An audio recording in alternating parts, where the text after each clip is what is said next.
स्वागत है। ब्रेक के बाद आप देख रहे हैं इस वक्त, और अब हम बात करने वाले हैं कांग्रेस के एक और कदम की। और वो कदम क्या है कि सोनिया गांधी समेत कांग्रेस सांसद राष्ट्रपति द्रौपदी मुर्मू की नाश्ता बैठक में शामिल नहीं हुए, दूर रहे इस बैठक से। केंद्र सरकार से टकराव के बीच राष्ट्रपति द्वारा आयोजित नाश्ता बैठक से कांग्रेस दूर रही, वहां से कांग्रेस के सांसद नदारद रहे।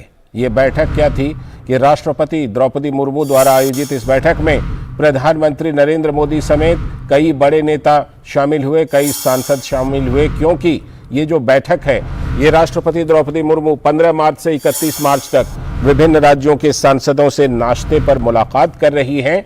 उसी बैठक के सिलसिले में ये बुधवार को राष्ट्रपति की उत्तर प्रदेश, राजस्थान, मिजोरम, नागालैंड, त्रिपुरा और सिक्किम के सांसदों से मुलाकात हुई। तो सांसद प्रधानमंत्री नरेंद्र मोदी भी यूपी से सांसद हैं, सोनिया गांधी भी सांसद हैं, प्रधानमंत्री वाराणसी से और सोनिया गांधी रायबरेली से। तो इन दोनों को जाना था, प्रधानमंत्री गए लेकिन सोनिया गांधी नहीं गईं। और सूत्रों के अनुसार कांग्रेस ने अपना पक्ष ये रखा है कि उसी समय दरअसल विपक्षी नेताओं की बैठक हो रही थी, इसीलिए नहीं जा पाए। लेकिन ये भी कहा है कि उनके लिए इस तरह के नाश्ते और रात्रि भोज में शामिल होने का ये सही समय नहीं है। सही समय मतलब जो टकराहट चल रही है। याद कीजिए, कांग्रेस के अधीर रंजन चौधरी समेत कुछ नेताओं पर राष्ट्रपति के अपमान का पहले भी आरोप लग चुका है। तो बीजेपी ने कांग्रेस पर एक आदिवासी महिला राष्ट्रपति के अपमान का आरोप लगाया है और बीजेपी लगातार इस तरह के आरोप लगाती रही है कांग्रेस के ऊपर। तो ये जो नहीं गए कांग्रेस के लोग, इस पर सवाल उठ रहा है। हमारे संवाददाता शैलेंद्र मिश्र इस खबर पर हमारे साथ जुड़ चुके हैं और ज्यादा जानकारी देने के लिए। शैलेंद्र, कांग्रेस जो तर्क दे रही है, कुछ ये भी सूत्रों के अनुसार ये भी कह रही है कि उस समय हमारी एक बैठक चल रही थी, ये भी कह रही है कि हम ये सही समय नहीं है। तो फिर कांग्रेस की किस सोच के तहत कांग्रेस इस बैठक में नहीं गई? क्योंकि इससे तो बीजेपी को एक और मौका मिलेगा ये कहने का कि देखिए, आदिवासी महिला राष्ट्रपति का ये लोग कदर नहीं करते। लालचंद्र, देखिए, कांग्रेस पार्टी का ये तर्क गले नहीं उतरता।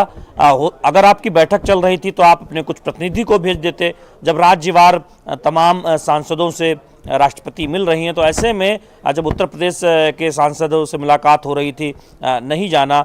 और हमने देखा उसमें अन्य कई राज्य के सांसद थे जिसमें कांग्रेस के सांसद को जाना चाहिए था, वो नहीं गए। दरअसल ये दिखाता है, वो आरोप जो बीजेपी लगाती है उसे बीजेपी को और मौका मिलता है कि जब राष्ट्रपति पद के उम्मीदवार के तौर पर जब आदिवासी महिला पहली बार एक तरह से देखें ये हुआ कि राष्ट्रपति देश की बनने जा रही हैं, तब जिस तरह का बयान कांग्रेस पार्टी के नेताओं ने दिया और उसके बाद अब उनके द्वारा बुलाए गए भोज में शामिल न होना, इससे सवाल उठते हैं कांग्रेस पार्टी के उस सोच पर कि आप संवैधानिक संस्थाओं का, संवैधानिक पदों का आप सम्मान नहीं करते। देखिए, प्रधानमंत्री नरेंद्र मोदी से आपकी नाराजगी है, हो सकती है, आप उनके पर टिप्पणी भी कर सकते हैं, लेकिन प्रधानमंत्री पद की गरिमा को ठेस न पहुंचे, ये राजनीतिक दल की एक जिम्मेदारी होती है। लेकिन बीजेपी ये कह रही है कि ये वही सोच है जो दरअसल यूपीए के दौरान जब एक अध्यादेश मनमोहन सिंह सरकार ने पारित किया था, राहुल गांधी ने उसे प्रेस कॉन्फ्रेंस में पार दिया। वो अध्यादेश सही हो सकता था, गलत हो सकता था,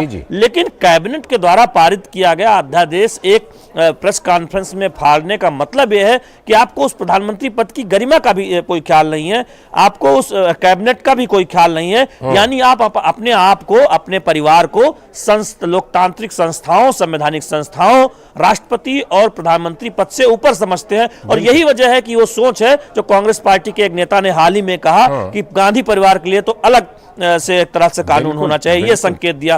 तो निश्चित तौर पर बीजेपी को मौका मिलता है जब कांग्रेस पार्टी इस तरह के रवैये अपनाती है, इस तरह के फैसले लेती है। निश्चित तौर पर कांग्रेस को इन सब चीजों पर सोचना चाहिए, क्योंकि लगता है कि कांग्रेस ना कई बार सेल्फ गोल करती हुई नजर आती है। बहुत बहुत शुक्रिया शैलेंद्र जुड़ने के लिए इस खबर पर हमारे साथ। वक्त है एक ब्रेक का, और ब्रेक के बाद जब लौटेंगे तब बात करेंगे कि रामनवमी के दिन ममता बनर्जी का धरना चल रहा है, इस पर करेंगे बात।